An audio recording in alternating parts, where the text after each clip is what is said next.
Hello, my name is Eric, and today this is just a very short video on talking about adding logging mechanisms to your scripts.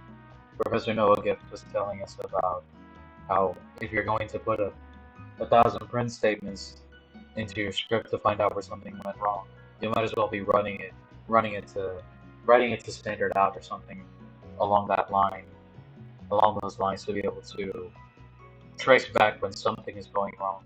So here, let me show you what I've done in the case of Rust, is just tracing info. I mean, there are other ways to also track memory usage and so on and so forth, but I thought this was a really intuitive way to go about it because, for example, info, receive the payload, info, process a payload. This is something that you would write also, even in Python scripts, just to demonstrate how your inputs and outputs are traveling all across different types of functions, especially when you want that high level tracking, low level tracking, I should say. So the cool part is that since this is an AWS Lambda function where it just counts the number of letters in a in a payload. For example, here I enabled. Let me see if I can access it. And AWS show you it.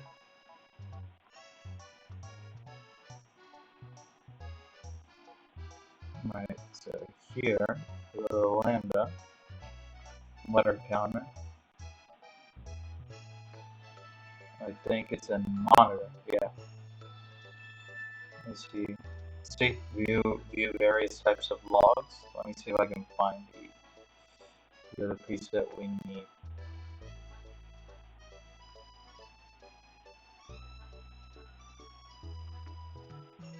Here it is. Found it.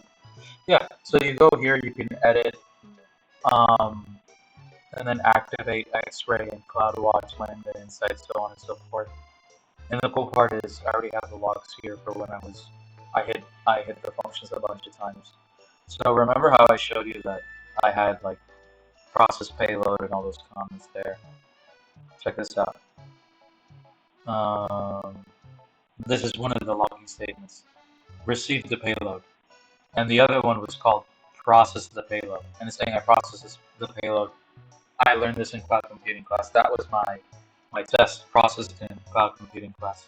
I learned this in cloud computing class. And then it shows the output for it. It says this was the memory the application used, the memory size, the build duration, the trace ID on Xray.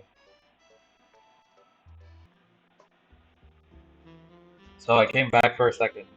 Something neat that I found out while filming this video. I mean, I knew it existed. I just wanted to be able to find it.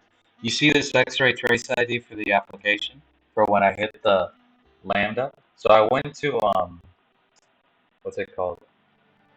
I went to the view Xray traces.